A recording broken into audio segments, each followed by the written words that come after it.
Special transmission में एक भेरो ॿीहर भलीकार इमरान ख़ान अॻूणो वज़ीर आज़म बणिजी चुको आहे। मुल्क में PTI जी हुकूमत ख़त्म थी चुकी है ऐं हाणे मामलो अची पहुतो आहे PDM ऐं पीपल्स पार्टी समेत जेके अॻूणियूं मुख़ालिफ़ धुरिजूं पार्टियूं हुयूं उन्हनि वटि अॼु PTI जो भी अहम पार्लियामानी इजलास थियो, जंहिंमें PTI पारां इहो फ़ैसिलो कयो वियो त हू असेंबलियुनि तां इस्तीफ़ा ॾींदा, जंहिं बाद असेंबलियुनि मां इस्तीफ़ाऊं अचण जो सिलसिलो शुरू थियो। कुछ देर अॻु ई कासिम सूरी पारां उन जी कंफर्मेशन कई वई त 100 खां मथे इस्तीफ़ा हुन ताईं पहुतियूं आहिनि। हू सॼो प्रोसेस करे उन्हनि खे मंज़ूर करे इलेक्शन कमीशन ॾांहुं मोकिलींदो, उन बाद ई हू पाण इस्तीफ़ा ॾींदो। हिन वक़्तु जेको मामिलो साम्हूं अचे पियो, अॼु बि कोशिश कई वई PTI तरफ़ां, अॼु बि गैर आइनी कदम खयां विया। जेका सीरीज़ असांखे नज़र आई उन में अॼु बि का कसर न छॾी वई। मजमूई तौर ते शहबाज शरीफ़ जे हवाले सां अॼु वोटिंग थी। शहबाज शरीफ़ 174 वोटनि सां मुल्क जो 23हों वज़ीर आज़म चूंडिजी चुको आहे ऐं शहबाज शरीफ़ पंहिंजे पहिरें ख़िताब में जेके अहम नुक़्ता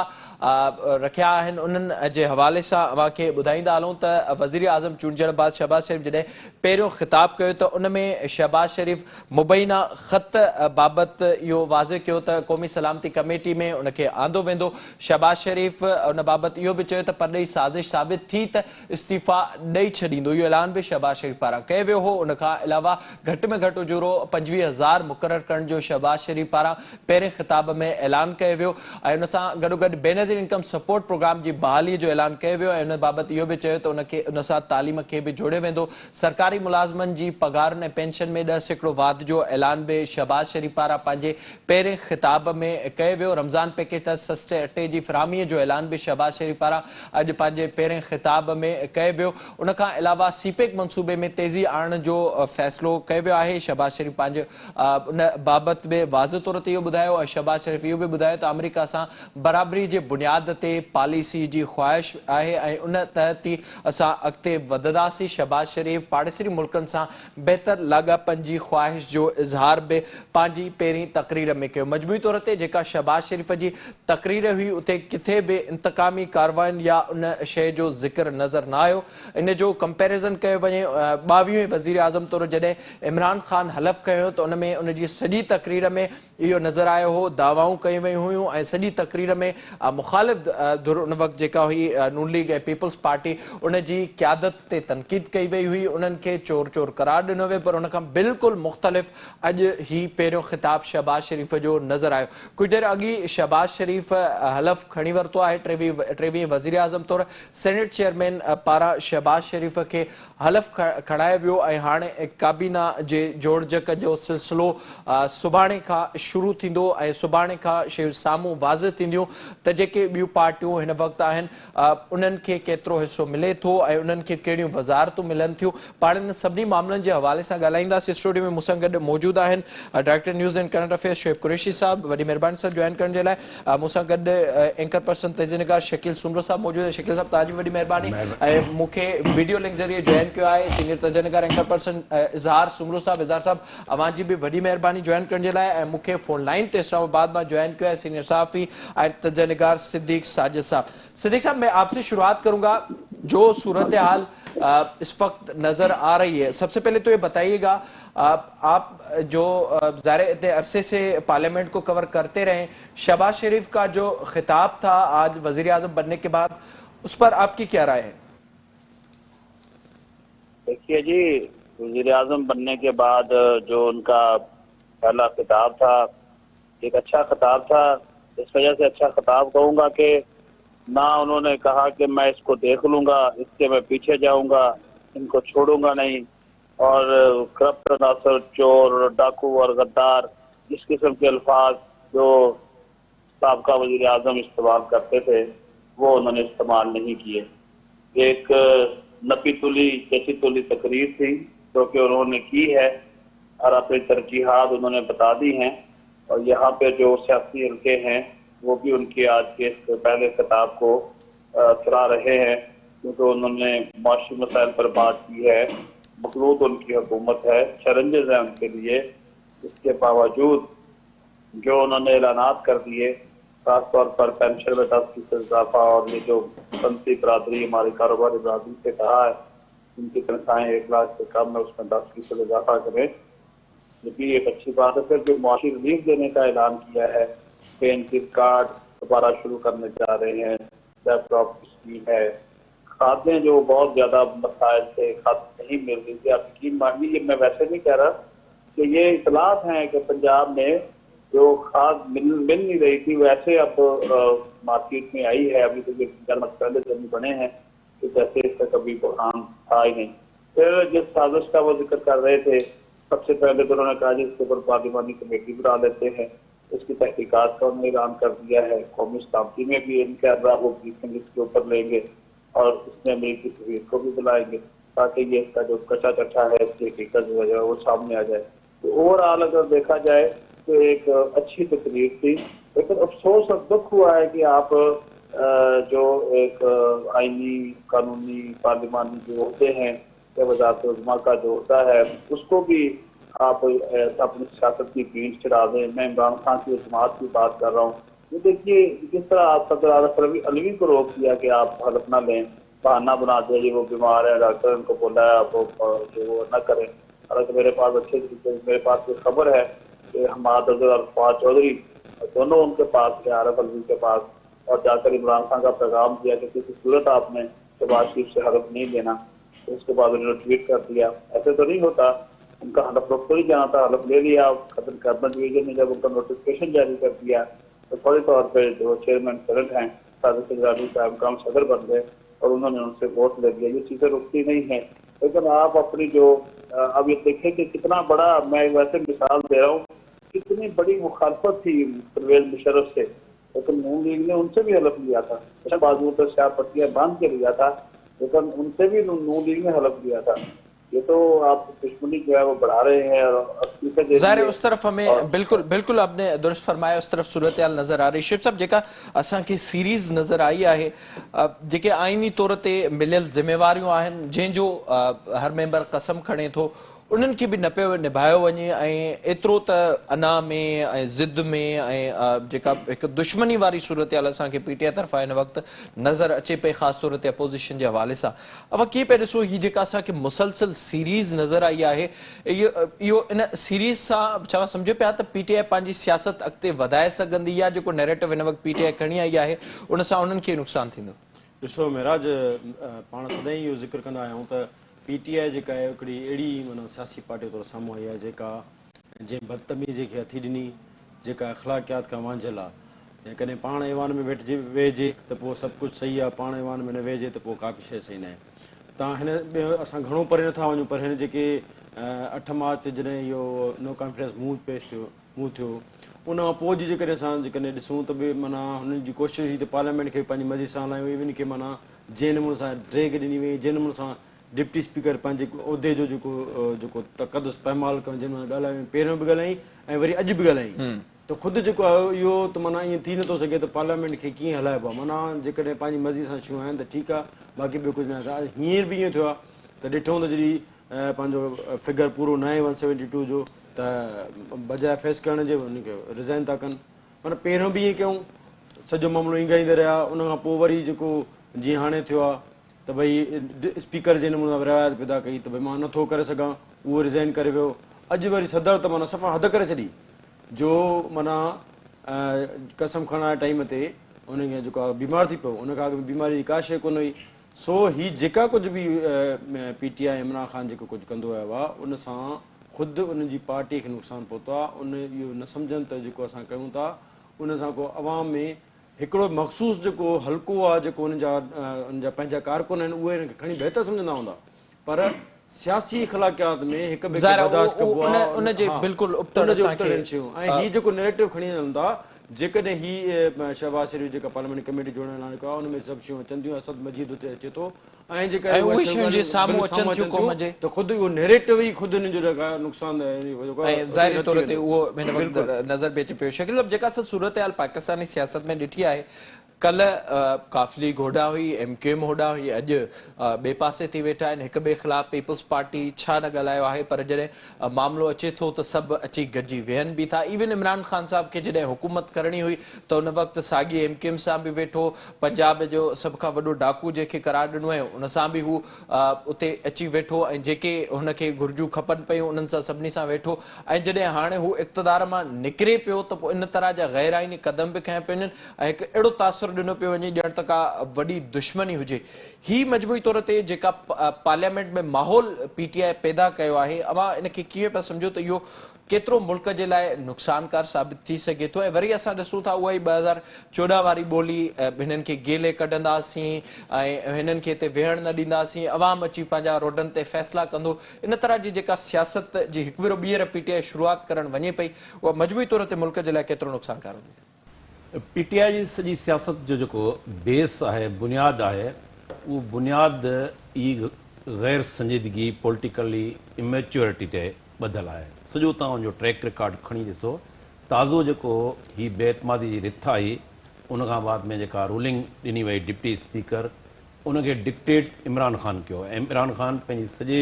हुन में एरोगन उनजो एटीट्यूड रहियो आहे ऐं उन खां बाद में असां ॾिठो सीरीज़ जे अंदरि अनकॉन्स्टिट्यूशनल स्टेप खयां विया सुप्रीम कोर्ट जी जॾहिं जजमेंट आई त उन ते बि सख़्तु तनक़ीद कई वई ऐं उन खां पोइ जेका बेतमादी रिथ प्रोसीजर जॾहिं शुरू थियो त उन प्रोसीजर जे अंदरि बि असां इन क़िस्म जो लका ॾिसण में आयो ऐं हाणे लास्ट जेका हुई हलफ़ बरदारी जी तक़रीब उनमें बि प्रेसिडेंट ऑफिस में वेठल प्रेसिडेंट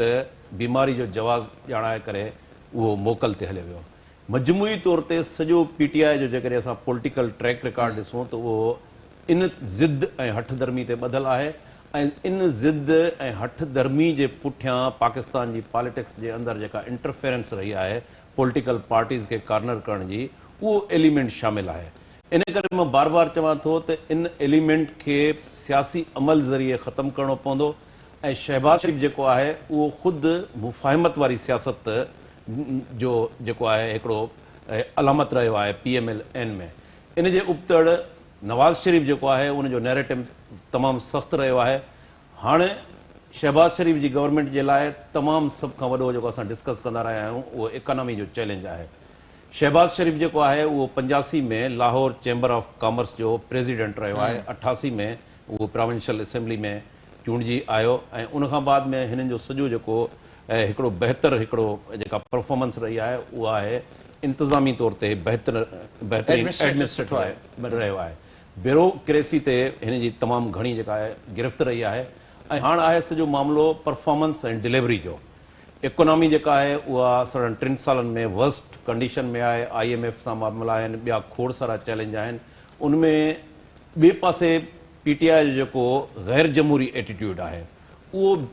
PTI जो गैर जमहूरी एटीट्यूड गवर्नमेंट खे मजबूर कंदो त कानून जेको आहे उनखे हरकत में आंदो वञे इन करे मरियम नवाज़ जो जेको स्टेटमेंट आहे त असां सियासी इंतकाम न वठंदासीं पर हिसाब ज़रूरु वठंदासीं इहो हिकिड़ो मैसेज आहे PTI जा जेके इहे पॉलिटिकली इमेच्योर आहिनि जेके एरोगन आहिनि उन्हनि ॾांहुं हीउ मैसेज आहे त जेकॾहिं हिननि खे ईअं छुड़वाक छॾे वियो ज़ाहिर आहे उहो प्रॉब्लम कंदा पर हाणे उन्हनि विदाउट मैनेजर्स जे मूंखे नथो लॻे त का वॾी एजिटेशन जेका आहे उहा उनखे ऑर्गेनाइज़ करे सघंदा छाकाणि त हिननि खे जॾहिं मैनेजर्स हुया पोइ हिन जा जलसा बि ऑर्गेनाइज़ थी वेंदा हुया कंटेनर ते माण्हू बि अची वेंदा हुया ऐं सॼो उहो मैनेजर्स जो हाणे जॾहिं उहे मैनेजर्स हथ कढी विया आहिनि या उन्हनि पंहिंजी साइड तब्दील कई आहे त मूंखे नथो लॻे वक़्ती तौरु थींदो थोरो घणो पर आस्ते आस्ते जीअं हिननि जी परफॉर्मेंस बहितर थींदी जेको हिकिड़ो वॾो चैलेंज आहे जेकॾहिं इन क़िस्म जी इंटरफेरेंस नथी रहे इन शइ खे परफॉर्मेंस सां ई मात ॾेई सघिजे थी जेका अपोज़िशन बि हिन वक़्तु ज़िक्र करे पई इज़हार साहब जेका सूरतहाल असां हिन वक़्तु ॾिसूं पिया ज़ाहिर PTI जे हवाले सां मुसलसल असांखे इहो नज़र आयो पए त पार्लियामेंट खे अहमियत न ॾिनी वई ऐं ख़ान साहब जो माज़ी बि इन तरह जो ई रहियो आहे त अगरि मां इक़्तिदार में आहियां त ठीकु आहे अगरि मां न आहियां त पोइ इन ई पार्लियामेंट जे ख़िलाफ़ु वञिणो आहे अॼु उन्हनि पारां इस्तीफ़ाउनि जो फ़ैसिलो बि कयो वियो असांखे उहा सूरतहाल बि नज़र आई हिन वक़्तु जेका PTI जो मजमूई तौर ते नैरेटिव आहे उहो एंटी एस्टेब्लिशमेंट बि नज़र अचे थो अदालतुनि ते बि तनक़ीद थिए पई पार्लियामेंट ते बि तनक़ीद थिए पई मीडिया ते बि तनक़ीद थिए पई शायदि को अहिड़ो इदारो हुजे जंहिं ते ख़ान साहब ऐं उन जी जेका जमात आहे उहा तनक़ीद न कंदी हुजे ऐं बुनियादु इहो ई आहे त हिननि परॾेही साज़िश वसीले ही सभु कुझु कयो आहे। अवां छा पिया सम्झो त इहा जेका सियासत हिन वक़्तु PTI करे पई ऐं जीअं शकील साहब ॿुधायो त हिन वक़्तु अगरि मैनेजर बि न आहे गॾु उन्हनि सां त इहो घणो अरसो हली सघंदी या जेके जिन ख़्वाहिशुनि जो इज़हार PTI करे पई त अवाम असां सां गॾु बीठल आहे छो त काल्ह असांखे सॼे मुल्क मां मोट मिली आहे इन जे करे असांखे पार्लियामेंट बि न खपे, सुप्रीम कोर्ट जो फ़ैसिलो बि न खपे, ॿिया मामला बि न खपनि, असां वञूं पिया रोडनि में, त इहो के वॾी तहरीक में PTI इन खे तब्दील करे सघे थी? ही जेके माण्हू नरगिसियत जो शिकार हूंदा आहिनि न, जीअं इमरान ख़ान आहे, उहे सम्झंदा आहिनि त जीअं 70 सालनि में बि इमरान ख़ान सम्झे थो त हुन खां वधीक सुहिणो दुनिया में माण्हू न आहे, हुन खां कामयाबु वधीक दुनिया में माण्हू न आहे ऐं सॼी पाकिस्तान जा नौजवान हुन जे पुठियां आहिनि। इहो हिकिड़ो हुन वटि जॾहिं परसेप्शन ज़हन में ठही वञे त पोइ माण्हू अहिड़ियूं ॻाल्हियूं कंदो। ऐं ॿियो आउं इहा ॻाल्हि लगातार चवंदो पियो अचां त हू बेसिकली सियासी माण्हू ई न आहे, हुनजे मिज़ाज ऐं हुनजे अंदाज़ मां किथां बि डेमोक्रेटिक या पॉलिटिकल अप्रोच हुनजी आहे ई कोन, न जमहूरी न सियासी। छाकाणि त हिकिड़ो रांदीगर हुयो ऐं हाणे सोचणो उन्हनि खे पवंदो, इहो सवाल सिद्दीक़ साहब खां बि पुछिजो त जिन ही एक्सरसाइज़ कई त हिकिड़नि रांदीगरनि खे खणी अची ऐं सियासतदाननि जे आॾो बिहारजे, उन्हनि जिन प्रोजेक्ट इमरान ख़ान ठाहियो जेको 10 सालनि जो प्रोजेक्ट हो ऐं 3.5 सालनि में हुननि भॼी जान छॾाई, ईअं खणी सवली सिंधीअ में सम्झो। छाकाणि त हिननि जो त ख़्यालु हो त 10 सालनि ताईं असां बाक़ी सियासतदाननि खे कंटेंट करण लाइ इमरान ख़ान खे रखंदासीं ऐं पोइ इमरान ख़ान सभु शयूं ठीकु करे छॾींदो ऐं करप्शन बि ख़तमु थी वेंदी ऐं ॿियूं ॻाल्हियूं। पर इमरान ख़ान त बुनियादी अलिफ बे बि ठीकु न कई शयुनि जी। तव्हां ॾिसो त कॉन्फिडेंस जेको हूंदो आहे न बिज़नेस में केॾो वॾो अहमियत रखंदो आहे, जो शहबाज शरीफ़ या नवाज़ शरीफ़ जी कुझु बि हुजे, पर नवाज़ लीग जी जॾहिं बि हुकूमत आई आहे उहा बिज़नेस फ्रेंडली रही आहे, कारोबारी हल्का उनखे वेलकम कंदा आहिनि ऐं इहो ई तव्हां अॼु लका ॾिठो। सो इमरान ख़ान ही जेके ॻाल्हियूं करे थो, ऐं हिन में मुंहिंजी जेका एनालिसिस आहे उहा ई आहे त 3-4 ॻाल्हियूं तव्हां हिन जूं कैलकुलेट कयो। बेनज़ीर भुट्टो सॼी ज़िंदगी रिग्रेट कयो त असां 85 में डेमोक्रेसी जो प्रोसेस खां ॿाहिरि छो वियासीं, ऐं इहो ई सबबु हो जो जॾहिं नवाज़ शरीफ़ मुशर्रफ जे दौर में बाइकाट पे कयो इलेक्शननि जो, त बेनज़ीर हुन वटि हली वई हुई ऐं हुनखे सम्झायो हुई त ईअं न कर, छाकाणि त सियासत में बाइकाट करणु या पॉलिटिकल अमल खां ॿाहिरि वञणु सुसाइडल हूंदो आहे। अॼु इमरान ख़ान जंहिं असेंबलियुनि तां इस्तीफ़ा जी ॻाल्हि कई आहे, इहा हुनजी हिकिड़ी शुरूआति आहे। चवनि था त हू KPK जी असेंबली बि इन ई टेम्परामेंट में रहियो त टोड़े छॾींदो, ऐं उनखां पोइ तव्हां ॾिसंदो त जेका सूरताल वञी बीहंदी उहा इहा बीहंदी जो हिन जो जेको बेस आहे। हाणे हीउ जेको कुझु थिए पियो न, इहो उहे माण्हू पिया कराइनि जेके हुनजे राइट लेफ्ट ते वेठा आहिनि। अव्हांखे ख़बर आहे त उहे कहिड़ा माण्हू आहिनि, उन्हनि जी गुफ़्तगू जो अंदाज़ छा आहे, उहे केतिरा रिवेंजफुल आहिनि। उहे इमरान ख़ान सां बि रिवेंजफुल आहिनि, ॿियनि सां त आहिनि आहिनि, सियासत सां त आहिनि आहिनि, पर इमरान ख़ान सां बि रिवेंजफुल आहिनि। दिली तौर ते उहे इमरान ख़ान खे बि शायदि पंहिंजो लीडर नथा मञनि, पोइ हाणे जीअं रिवेंज में माण्हू बदिले में ग़लति मशवरा ॾींदो आहे, उहे कराइनिसि था। ऐं सम्झां थो त जंहिं स्पीड में PTI आई हुई उन ई स्पीड में हिनखे वेड़णु था चाहिनि, जीअं कालीन खे वेड़बो आहे न, उन ई रफ़्तार सां पिया वेड़ी। हिननि खे ख़बर ई न आहे, हीअ जेके 4-5 जुलूस अधु त फोटोशॉप जी महिरबानी सां थिया आहिनि। शोएब साहब तव्हांखे वधीक बहितर ॿुधाए सघे थो, छाकाणि त उहो सॼो ॾींहुं हिननि शयुनि खे, हा मिसाल रिकॉर्डिंगूं ऐं हुननि खे वरी एडिट करण जी शयुनि खे,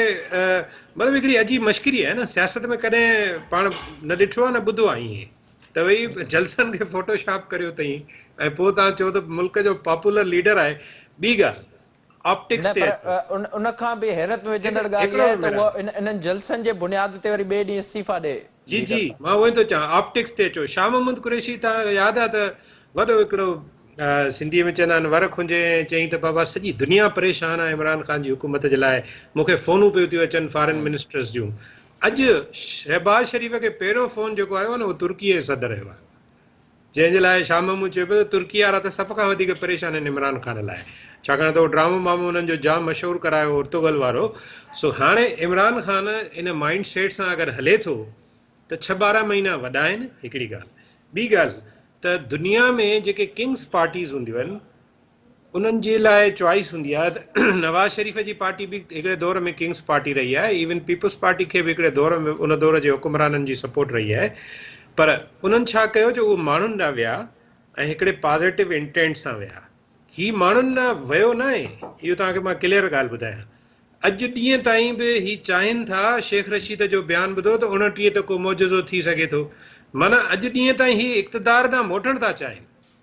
तंहिंजे करे माण्हुनि न वञण जी त इहा हिकिड़ी अजाई ॻाल्हि पिया था कनि। ऐं इलेक्शन ज़रा जो उहो असां सम्झूं पिया, अगरि इस्तीफ़ा ॾींदा इलेक्शन थींदी त वरी बि त इन ई पार्लियामेंट में अची वेहणो आहे। हिन में हिकिड़ो रुगो इज़ाफ़ो कना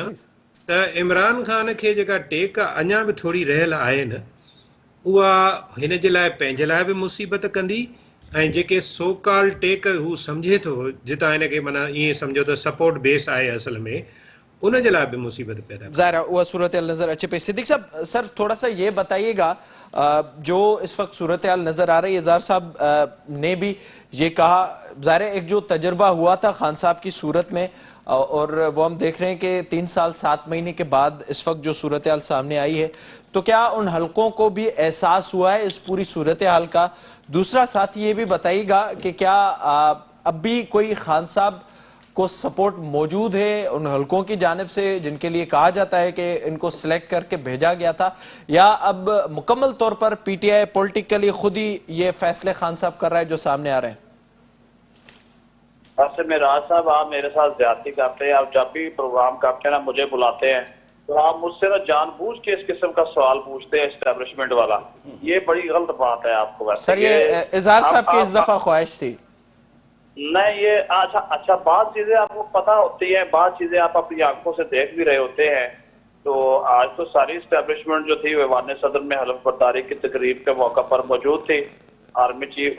नहीं आए, उनकी तबीयत खराब थी और उन्होंने पहले ही इन्फॉर्म कर दिया था, लेकिन उनका नुमाइंदा मौजूद था। Chairman joint chief of staff committee मौजूद थे, एयर चीफ मौजूद थे, नेवल चीफ मौजूद थे और आला हुकाम जो थे वो मौजूद थे। इससे आपको मेरी आपकी जो बात है, एक तो आपको जवाब जो है वो मिल गया। दूसरा, जिस तरीके से मैंने पहले आपको बता दिया कि पहले तो इनका इंतखाब रखवाने की कोशिश की, फिर उनका हलफ रखवाने की कोशिश की, लेकिन जो चीजें स्मूथली उन्होंने कहा था कि चलनी चाहिए और तय होनी चाहिए और इख्तिताम तक पहुंचनी चाहिए, वो उसी तरह से उनके स्क्रिप्ट के मुताबिक जो है वो चीजें जो है वो हुई हैं। अब वो देखिए, अब फैसला जो भी करना है वो करना है इन पॉलिटिकल पार्टीज ने। आइन के ऊपर अमल दरामद, कानून के ऊपर अमल दरामद और सुप्रीम कोर्ट के फैसलों के ऊपर अमल दरामद अगर वो ना करते तहरीक इंसाफ वाले, तो वो जो बाहर पुलिस वैन खड़ी हुई थी वो ऐसे तो नहीं खड़ी हुई थी। अगर सुप्रीम कोर्ट ऑर्डर कर देती कि या फौज की खिदमत हासिल कर लेती, हालांकि फौज का तो मार्शल लगाने का किसी किस्म का कोई इरादा नहीं था। वो तो ये चाह रहे थे कि जो ये मामला हो रहे हैं जो कानून और आइन के मुताबिक, ये तो उसको उन्होंने कहा मंतकी अंजाम तक पहुंचाया जाए, लेकिन खान साहब वो हटने को ही तैयार नहीं थे, अदम एतमाद में वोटिंग को तैयार नहीं थे।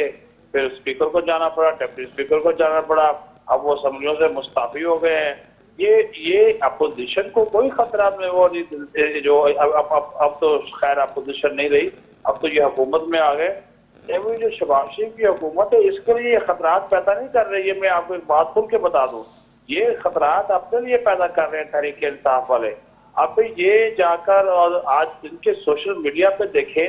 किस तरह इदारों की, खासतौर पर हमारी जो फौज पाकिस्तान है उसके बारे में किस तरह की लैंग्वेज इस्तेमाल हो रही है। खासतौर पर army chief general Qamar Javed Bajwa को किस तरह तनकीद का निशाना बनाया जा रहा है। मतलब ये है कि वो इस लड़ाई को किस हद तक ले जाना चाह रहे हैं, और फिर वो ये 2-4 दिन की बात है, आपको नजर आ जाएगा। एक तो जलसों में लोग निकलेंगे, उसके बाद जो है वो सारा सिलसिला जो है वो जाएगा। लोगों को इस वक्त चाहिए वो काम जो कि आज शहबाज शरीफ ने कुछ ना कुछ अनाउंस किया कि थोड़ा सा रिलीफ, उन्होंने कुछ लोगों को, एक तबके को रिलीफ जो है वो दिया। फिर वो कार्ड वाला सिस्टम आ गया, बेनजीर कार्ड वाला लोगों को पैसे मिलते थे, लैपटॉप वाला आ गया। फिर वो अभी ये जो बात हो रही थी, शहबाज शरीफ अपना भी एक कारोबारी इनका है बैकग्राउंड। तो मिराज साहब, इस्टेब्लिशमेंट की पूरी कोशिश है कि वो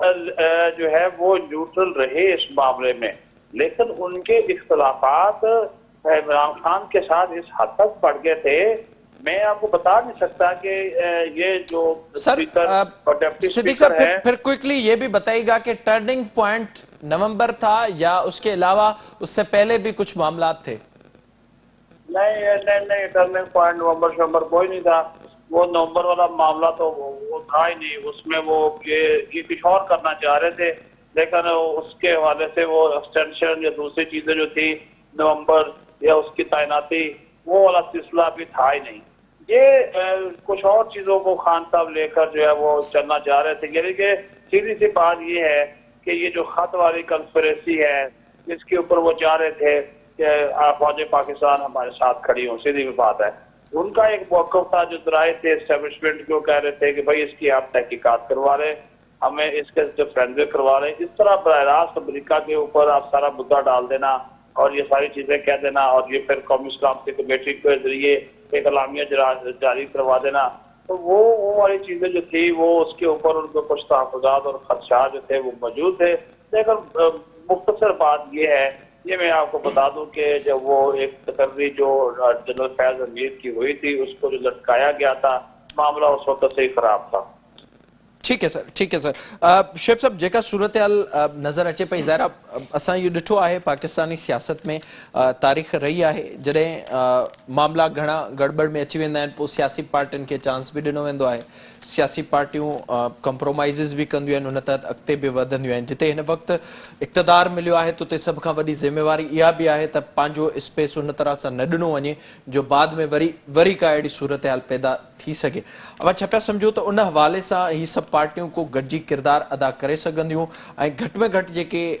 टे अहम नुक़्ता आहिनि, सभ खां पहिरियों इलेक्शन रिफॉर्म्स जे हवाले सां, ऐं अॼु जीअं शहबाज शरीफ़ साहब ज़िक्र कयो चार्टर ऑफ इकोनॉमी जे हवाले सां, ऐं टियों मामिलो नेब में तरमीमुनि जे हवाले सां। इलेक्शन रिफॉर्म्स में अवां सम्झो पिया त अपोज़िशन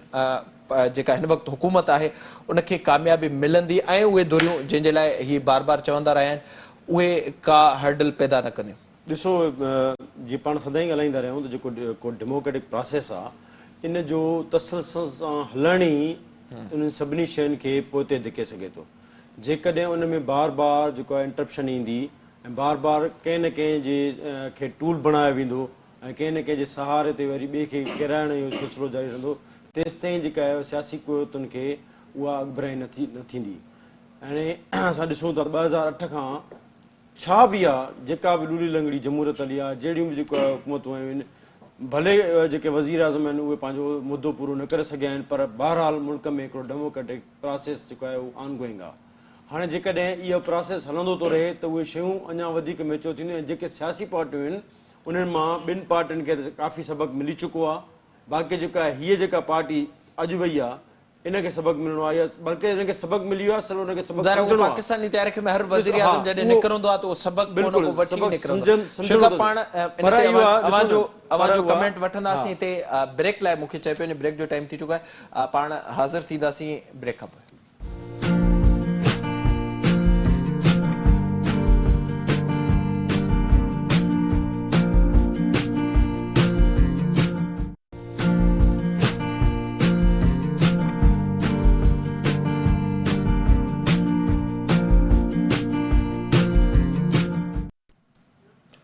वेलकम बैक नाज़रीन। पाण ज़िक्र कयूं पिया जेका हिन वक़्तु सियासी सूरत हाल आहे PTI जे हवाले सां। शुएब साहब, क्विकली ॿुधाइजो जेका सूरत हाल असां हिन वक़्तु ॾिसूं पिया, ज़ाहिर आहे जॾहिं बि जीअं मां ज़िक्र कयो वज़ीर आज़म निकिरंदो आहे त कुझु न कुझु सिखी निकिरंदो आहे, पर हिन भेरे थोरो मुख़्तलिफ़ इन जे करे बि नज़र आयो, हिकु पासे सिखी निकितो आहे, वरी जिन खां सिखियो आहे उन्हनि खे आणण जी बि ख़्वाहिश हुई त जेको नैरेटिव इमरान ख़ान ॾियण जी कोशिशि करे पियो, आख़िर ताईं हुनजी कोशिशि हुई त के ॿियूं धुरियूं अचनि, इक़्तिदार इन ॾांहुं न वञे, त इहो पॉलिटिकल सेंस त किथे बि नज़र नथो अचे PTI सेंस त आहे ई कोन। ॾिसो, हुनजी जेका आहे सॼी जेका सियासत आहे तव्हां ॾिसंदव त उहा माना गिर्द घुमे थी। हाणे हुनखे जंहिं नमूने सां पहिरियों आंदो वियो, उन खां पोइ जंहिं नमूने सां हाणे हिकिड़ो हीअ मुल्की तरीक़े वाहिद गवर्नमेंट हुई जंहिंसां एस्टेब्लिशमेंट एॾी तमामु घणी जेको आहे सो हुनजी सपोर्ट कई, पर हीअ जेको आहे शयुनि खे न सम्झी सघियो ऐं हुनखे इहो लॻो त बसि मूंखां सवाइ को ॿियो स्पेस थी नथो सघे, तंहिंजे करे हुन शयूं जेको आहे उन ताईं खणी वञण जी कोशिशि कई, जितां हुन सम्झो त जीअं मां चवंदो थींदो। पर छाकाणि त डेमोक्रेटिक न हुयो, हुनजो सियासी ज़हन कोन हो, सियासी मेच्योरिटी हुन में न हुई, तंहिंजे करे उहो शयुनि खे सम्झी कोन सघियो त कहिड़ी शइ मुंहिंजे लाइ फ़ाइदेमंद आहे, कहिड़ी शइ मुंहिंजे लाइ नुक़सानदेह आहे। इहो ई सबबु आहे जो हाणे जॾहिं इहा सिचुएशन पैदा थी वई जो जॾहिं हुनखे जमहूरी ऐं आइनी किरदार ते हलणो हुयो त हुन वक़्तु हू माना गुरूर ऐं तकबर में इन हद ते वञणु चाहे पियो त भले मूंखां सवाइ ॿियो कोई बि अची वेही रहे पर जेको आहे हे न हुजनि। हालांकि इहा सोच ई ख़ुदि इहा ख़राबु आहे त जेको जमहूरी माण्हू हूंदो आहे उहो घटि में घटि किथे बैकफुट थींदो आहे, हेठि लहंदो आहे, वरी जेको आहे कंदो आहे त जी को बि गैर जमहूरी जेको आहे। हाणे सुवालु इहो आहे जेका तव्हां सवेर ॻाल्हि कई त जेकॾहिं सियासी क़ुवतूं मुस्तक़िल मिज़ाजी सां कमु कनि, सियासी क़ुवतूं पंहिंजे माज़ी मां सबक़ु वठनि सिखनि ऐं सियासी क़ुवतूं मुल्क जे ऐं अवाम जे फ्यूचर लाइ अॻिते वधणु चाहिनि त उन्हनि खे गॾु विहणो पवंदो आहे, ॻाल्हाइणो पवंदो आहे, शयुनि खे बहितरु करिणो पवंदो आहे। ऐं असां ॾिठो आहे त 73 वारो आइन बि ईअं मुतफ़िक़ा तौर ते आयो। हाणे बि जेकॾहिं जेके बि रिफॉर्म्स आणणु चाहिनि था त उन में सियासी पार्टियूं वेहंदियूं, गॾु वेही ॻाल्हाईंदियूं, शयूं हेठि मथे थींदियूं, पर नतीजे ते पहुची सघंदा। इहा का बि जेका आहे उहा इम्पॉसिबल। शकील साहब, जेका सूरत हाल असांखे नज़र आई ज़ाहिर आहे, जीअं मां ज़िक्र कयो ब्रेक खां अॻु, इलेक्शन रिफॉर्म्स हिकु तमामु वॾो मामिलो आहे। हिन मुल्क में वोट जो जेको हक़ आहे उहो ई सिधी तरह सां उन में शफ़ाफ़ियत नज़र न आई आहे कॾहिं बि। उनजी कोशिशि हिन वक़्तु अपोज़िशन चए पई त उन्हनि पारां कई वेंदी। बहितर न हुयो त वज़ीर आज़म साहिबु इन ई असेंबली में हुजे हा ऐं 140 नंबरनि सां हू ताक़तवर अपोज़िशन में हुजे हा, जॾहिं इहे मामला अचनि हा, एहतजाज बि करे हा, इन फ्लोर तां ॻाल्हाए बि हा, उनजी आवाज़ बि ॿुधी वञे हा, क़ौम खे बि ॿुधाया त ॾिसो मूंखे कढी ही छा था कनि। ऐं जॾहिं पॉलिटिकल मामला आया त उन तहत ई थिया। हिन वक़्तु बि अव्हांखे लॻे पियो त शयूं इमरान ख़ान पॉलिटिकल करण जी कोशिशि करे पियो, हुन खां थियनि न पियूं, या को न को मैनेजर ख़ान साहब जे पुठियां अञा बि मौजूदु आहे जेको अहिड़ा क़दम खणाए पियो? इमरान ख़ान बेसिकली पाकिस्तान जे अंदरि को पार्लिमानी सियासत करणु न आयो हो, इहो असांखे ॻाल्हि सम्झणु खपे। इमरान ख़ान हिते अमीरुल मोमिनीन थियणु आयो हो ऐं इमरान ख़ान जी जेका ही माइंड सेट आहे इन जे पोयां पाकिस्तान जे माज़ी जा 73 साल पोइते वेंदा खोड़ सारा गैर जमहूरी लका ऐं उन्हनि जो तसलसल इमरान जी सूरत में आहे। हिन मुल्क जे अंदरि को पहिरियों दफ़ो इमरान ख़ान आइन खे वायोलेट न कयो आहे या इन क़िस्म जो तमाशो को फर्स्ट टाइम न थियो आहे। हिन मुल्क जे अंदरि 1950 में जोगिंदर नाथ मंडल पहिरियों लॉ मिनिस्टर हुयो। जीअं ई ऑब्जेक्टिव रेज़ोल्यूशन आयो उहो पहिरियों लॉ मिनिस्टर हितां हले वियो ऐं अक्टूबर 1950 में हिंदुस्तान मां उन पंहिंजी इस्तीफ़ा लिखी मोकिली, पर असां उन मां लेसन लर्न न कयो। 40 जी करारदाद खे ऑब्जेक्टिव रेज़ोल्यूशन में, उन खां बाद में 56 में पहिरीं कॉन्स्टिट्यूशन असेंबली थिए थी पई, असां उनखे उॾाए छॾियो। उन खां बाद में मुसलसल 13 ॾींहंनि जे अरसे लाइ नूरुल अमीन अचे थो, पोइ वरी भुट्टो अचे थो, 71 जो सान्यो थिए थो पियो, मार्शलाउन जो दौरु लॻे थो पियो। सॼी तारीख़ ॾिसंदासीं त 35 साल रुॻो उन जा मार्शलाउन जा पीरियड आहिनि। उनखां पोइ जेका कंट्रोल्ड हाइब्रिड सिस्टम आयो आहे, बिहाइंड द कर्टेन, उहे ताक़तूं आहिनि जेके मुख़्तलिफ़ इस्तेमालु कंदी रहियूं आहिनि। हिन खे बि इहा जेका आहे सुती प्यारी वई त तूं हिते अमीरुल मोमिनीन थियणु आयो आहीं। इन करे हिन ॾिसो त पार्लियामेंट खे ही कुझु चई न पियो, रबड़ स्टैम्प बि न सम्झे पियो ऐं हीअ जेका पूरी पंहिंजी टीम खणी आयो, उहा टीम पोश इलाइक़नि मां जेका पॉलिटिकली इमेच्योर हुई, उन टीम खे जेको आहे डीपोलिटिसाइज़ करे करे सिस्टम में आंदो वियो ऐं माण्हुनि खे अहिड़े क़िस्म जो सेंटिमेंट्स पियारियो वियो आहे जो ख़तरनाक हिकिड़ी गेम खेॾी वई आहे त पाकिस्तान जे अंदरि तव्हां हिकिड़े पोर्शन खे अॻु में डीपोलिटिसाइज़ कयो ऐं मुसलसल उहो डीपोलिटिसाइज़ कंदा आया आहियो। इन करे जेको अॻु में बहस थियो त टर्निंग पॉइंट नवंबर बि हिकिड़ो फैक्टर आहे, पर हिन भेरे टर्निंग पॉइंट जेको आहे उहो इकोनॉमी ऐं जेका हिन जा फॉरेन अफेयर्स आहे उहो टर्निंग पॉइंट साबित थियो आहे। ऐं उन खां बाद में ही स्टेट जेका आहे उनमें सॼो ॾोह इमरान ख़ान साहब जो न, इमरान ख़ान खे जंहिं आंदो उन्हनि जो हाणे उन जो सवाल थींदो। हाणे इहो सवाल मां चवां थो त इहो सवाल हिकिड़ो स्पेस मिलियो आहे शहबाज़ शरीफ़ खे। शहबाज़ शरीफ़ जेको आहे उहो आसिफ़ ज़रदारी रिकंसिलेशन जी पॉलिसी में जेको आहे यकीन रखंदड़ आहिनि। ॿियूं जेके धुरियूं आहिनि जिन्हनि खे तल्ख़ तजुर्बा थिया आहिनि, उहो नवाज़ शरीफ़ जी सूरत में उन्हनि वरी ॿीहर मुफ़ाहिमत जी सियासत कई आहे। जेकॾहिं लेसन लर्न न कयो वियो, तल्ख़ हक़ीक़तूं आहिनि पाकिस्तान में, पाकिस्तान जी पंहिंजी इकोनॉमी कोन्हे, पंहिंजी फॉरेन पॉलिसी कोन्हे, नाइबर जेके कंट्रीज़ आहिनि अफ़गानिस्तान जी पॉलिसी ते कीअं उन सां करिणो आहे, हिंदुस्तान सां ट्रेड करिणो आहे न करिणो आहे, ईरान जा मामला आहिनि, ॿिया मामला आहिनि। हेॾो सारो जेको मामिलो आहे उन ते डिबेट थींदो। मां इन करे चवंदो आहियां त ठीकु आहे मैशियत जेका आहे उन मैशियत खे तव्हां कीअं बचाईंदव मैशियत खे बचाइण जे लाइ इहो आहे पॉलिटिकल स्टेबिलिटी जी ज़रूरत आहे पॉलिटिकल स्टेबिलिटी जे लाइ तव्हांखे जेको COD साइन कयो लंडन में उनखे इम्प्लीमेंट करणो पवंदो न त ॿी सूरत में अॼु जीअं ख़ालिद मक़बूल सिद्दीकी स्टेटमेंट ॾिनी आहे वसीम अख्तर ॾिनी आहे अञा हुन हलफ़ ई न खयो आहे त अहिड़े क़िस्म जी स्टेटमेंट बाबा असां जेका डिमांड कई एग्रीमेंट उनजो ज़िक्र न कयो त अहिड़े नमूने सां इन क़िस्म जा माण्हू एलिमिनेट करे थींदा सियासी अमल ऐं तव्हां उनखे आइन ते खणी ईंदव ईअं न थिए त 40 जी करारदाद पोइ ऑब्जेक्टिव रेज़ोल्यूशन पोइ ईअं थियो त पहिरियों लॉ मिनिस्टर तव्हांजो हले पियो तारीख़ जूं हक़ीक़तूं आहिनि इन्हनि खे जेसिताईं न सम्झंदासीं तेसिताईं हिकिड़ो स्टेप बि अॻिते न वधी सघंदासीं जी सर इज़हार साहब जेका सूरत हाल हिन वक़्तु नज़र अचे पई ज़रा हिकु पासे त असांखे इहो नज़र अचे पियो जेके गैर आइनी क़दम खयां विया ऐं हुकूमती तब्दीली असांखे नज़र आई पर ॿिए पासे इहो तासुर बि मौजूदु आहे छो त एस्टेब्लिशमेंट जे लाइ को रस्तो न बचियो हो ऐं ज़रा उन्हनि खे अचिणो पियो इन्हनि पार्टियुनि तरफ़ पर जॾहिं मामला कुझु नॉर्मल थींदा त वरी असां पोइ ॾिसंदासीं को सिलेक्शन जे लाइ भॼंदो इहे हिक ॿिए जे ख़िलाफ़ु थींदा ऐं जीअं कुझु शयूं बहितर थींदियूं त वरी साॻी सूरत हाल पैदा थींदी आहे इन तासुर खे कीअं ॾिसो ॾिसो इहो तासुर ठीकु आहे पर आउं सम्झां थो त हाणे शयूं बिल्कुलु वाज़े थी वियूं आहिनि मुल्क में कहिड़ियूं धुरियूं आहिनि जिन वटि केतिरी ताक़त आहे ऐं ताक़त जो तवाज़ुन कहिड़े पासे केतिरो आहे इहे सभु शयूं हाणे इस्टेब्लिश थियल आहिनि अॻे इहे ॻाल्हियूं माण्हू ड्राइंग रूमनि में कंदा हुआ पर हाणे इहे पब्लिकली बि थियनि थियूं ऐवाननि में बि थियनि थियूं ऐं डिस्कस थियनि थियूं ऐं थियणु खपनि मां इहो सम्झां थो त हीउ राइट टाइम आहे माज़ी में इहो थियो आहे त सियासतदान मायूस थिया आहिनि मिसाल वज़ीर आज़म जिन खे हटायो वियो हुकूमतुनि जिन खे ख़तमु कयो वियो उहे त सियासतदान हुआ न सभई उहे डिसअपॉइंट थिया हिन भेरे इस्टेब्लिशमेंट बि डिसअपॉइंट थी आहे हिकिड़े माण्हूअ खे उन्हनि ॾाढो मतिलबु मोटिवेट करे आंदो त हू सियासतदाननि खां वधीक बहितर डिलीवर कंदो ऐं उनजी माज़ीअ जी परफॉर्मेंस मैक्ज़िमम हुई त वर्ल्ड कप जेको वसीम अकरम जी महिरबानी सां खटियो वियो ऐं क्रेडिट इमरान ख़ान खे ॾिनो वियो ऐं उनखां पोइ इस्पताल जंहिंजे लाइ चंदो सॼे पाकिस्तान ॾिनो ऐं क्रेडिट इमरान ख़ान खे ॾिनो वियो हुनजो टोटल कंट्रीब्यूशन त इहो आहे न ॿ शयूं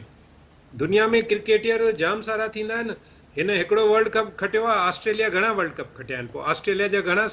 कैप्टन्स प्राइम मिनिस्टर थिया आहिनि मुल्क जा ॻाल्हि आहे इज़ नॉट अ क्राइटेरिया ठीकु आहे त हिननि खे बि तजुर्बो थियो आहे हाणे मुंहिंजो इहो आहे त हिन ते हिकिड़ो लार्जर डायलॉग थियणु खपे शहबाज शरीफ़ ऐं आसिफ ज़रदारी ॿ राइट पर्सन आहिनि हिन जे लाइ त इस्टेब्लिशमेंट सां हिकिड़ी ॻाल्हि डेमोक्रेसी शकील साहब ज़िक्र कयो चार्टर ऑफ डेमोक्रेसी जो जी हा चार्टर ऑफ डेमोक्रेसी रुगो न पर इन खां बि मथे ट्रुथ ऐं रिकनसाइलेशन जी ॻाल्हि थियणु खपे हिकिड़ी हक़ीक़त पसंदाना गुफ़्तगू थियणु खपे त ठीकु आहे जेके रियलिटीज़ आहिनि उन्हनि मंझां इस्टेब्लिशमेंट बि हिकिड़ी रियलिटी आहे छाकाणि त हीअ सियासी पार्टियूं अल्टीमेटली तव्हांजो छा ख़्यालु आहे त नो कॉन्फिडेंस मोशन इहो उन्हनि जे आशीर्वाद खां सवाइ मुमकिन हो छा न हो मुमकिन पर हिन में हिकिड़ी जेका ॻाल्हि बुनियादी आहे उहा सम्झणी आहे त पॉलिटिशियन्स खे पंहिंजे पाण ॾांहुं बि ॾिसणो पवंदो शहबाज शरीफ़ जो वॾे वॾो इम्तिहान इहो हूंदो ऐं उनजे ॿियनि इतादियुनि जो त घटि में घटि करप्शन खां पासो कंदा छाकाणि त माज़ी उन्हनि जो इन हवाले सां दाग़दार आहे परफॉर्मेंस बेस्ड कमु कंदा ऐं पब्लिक खे रिलीफ ॾींदा इंस्टीट्यूट्स खे मज़बूत कंदा इदारनि में टकराव खां पाण खे बचाईंदा त पोइ हीउ हाणे ॾिसो न हाणे जेको नुक़्तो अची बीठो आहे न तव्हांजो असांजो आम माण्हूअ जो रोड रस्ते ते हलंदड़ उन ग़रीब मिसकीन पोहरेत जो मसइलो आहे हिननि सियासतदाननि ऐं इदारनि जे विच में टकराव जे नतीजे में जेका सूरत हाल जुड़ी आहे उन सभ खां वधीक नुक़सान कंहिंखे पहुचायो आहे एग्जैक्टली बिल्कुल बिल्कुल सिद्दीक साहब आप इस पर अपनी राय दीजिएगा जो इस वक्त हमें सूरत हाल नजर आ रही है ज़ाहिर है हमने देखा जब सूरत हाल इस तरह से बनी कि सिर्फ खान साहब ही नहीं पर इस्टेब्लिशमेंट पर भी बातें हो रही थी और उसके बाद ये अब सिलसिला हमें नज़र आ रहा है तो इसमें आपको कोई संजीदगी नज़र आती है या फिर आगे चलकर जब मामलात कुछ ठीक होना शुरू होंगे तो फिर से कंप्रोमाइज की तरफ जाएंगी ये जमातें भी? देखिए इनके पास ज्यादा वक्त नहीं है और जो पीपल्स पार्टी के साथ मेरी इतलात के मुताबिक नून लीग की कमिटमेंट है ये इन्होंने 6 माह के अंदर अंदर इलेक्शन करवाने हैं। ये जो इलेक्शन कमीशन कह रहा है ना कि हमने अक्टूबर 2022 में हम इलेक्शन करवाने के लिए तैयार होंगे, ये अक्टूबर 2022 में इलेक्शन हो सकते हैं, इस चीज को याद रखें। अदरवाइज फिर पीपल्स पार्टी दबाव बढ़ाना शुरू कर देगी अगर शहबाज शरीफ इसके ऊपर नहीं माना। तो ये इंतखाबी इस्लाहात जिसके ऊपर बिलावल बार बार जोर दे रहा है और मुतनाज़ा कवानीन को वापस लेना, ये वो वाली चीज़ें हैं जिसके ऊपर जो है वो कमिटमेंट पीपल्स पार्टी और नून लीग के दरमियान जो है वो हो चुकी है। तो ये सारे ही चाह रहे हैं कि इंतखाबी इस्लाहात हुआ तो वो तहरीक इंसाफ तो कौमी असम्बली से रिजाइन सर, फिर करके वो उन देश बनेगी। इंतखाबी मामलात में वोट ही सिर्फ नजर आएगा या फिर सिलेक्शन की भी वहां से सूरत हाल बन सकती है? दोबारा बोलने क्या कह रहे हैं आप? मैं ये कह रहा हूं कि इस दफा हमें ये तब्दीली नजर आएगी कि सिर्फ जो वोटिंग होती है उस हवाले से ही इंतखाबात होंगे या किसी हद तक सिलेक्शन की तरफ भी मामला जा सकते हैं? आप जानबूझ कर जो है ना वो इस किस्म के सवालात करते हैं सिर्फ चस्के लेने के लिए, और वो भी मुझसे। यकीन करें कुछ सिस्टम बनने भी देना, वो सिर्फ सिस्टम जो है इस वजह से बनेगा कि जब ये तमाम जमातें बैठेंगी, कोई मौका उनको मिलेगा। मैं आपको एक बात बता दूं, जिन चीजों से वो निकलना चाहते हैं, जिनको मैं और आप जो है ना हमारी ख्वाहिश होती है कि वो इसमें आकर फंसे, वो आप इन चीजों से निकलना चाहते हैं और यकीन माने बिल्कुल निकलना चाहते हैं। वो इनके ऊपर बोझ डाल रहे हैं कि भाई आप जो है वो इन सारी चीजों के ऊपर वो है वो अपने आप को खुद संभाले और जो वोट का एक सिस्टम है उस सिस्टम को माने। तो उसकी ये लेकिन बात ये है कि हमारे अपने लोग उनके पास चले जाते हैं, तो ज़ाहिर फिर इस तरह की सूरत हाल बनती है। बहुत शुक्रिया सिद्दीक साजिद साहब, इज़हार सुमरो साहब, शुएब कुरैशी साहब, शकील सुमरो साहब प्रोग्राम में वक्त ॾियण जे लाइ। जेका हिन वक़्तु ज़िम्मेवारी आहे जेका नई हुकूमत अचे पई उन ते सभ खां वधीक आहे, इंतहाई अहम आहे। मुआशी हालात ख़राब आहिनि, परॾेही पॉलिसी जो हाल बिगड़ियल आहे। न सिर्फ़ इहो पर जेको माज़ी में कंप्रोमाइज़ कयो वियो आहे उहो वरी वरझाइण जी ज़रूरत न आहे। ऐं ज़ाहिर इन तरह सां ई अवाम खे अगरि वाक़ई हक़ ॾिनो वेंदो, अवाम जी ज़िंदगियुनि में रिलीफ ईंदो त उन सां ई सूरत हाल बहितर थी सघे थी। इहो ई सभ खां वॾो चैलेंज हिन वक़्तु आहे शहबाज़ शरीफ़ जे लाइ। इन ई सां ई प्रोग्राम जो वक़्तु पंहिंजी ॼाणी त पहुतो। पंहिंजे मेज़बान मेराज ॿी खे ॾींदा इजाज़त। तलावाई।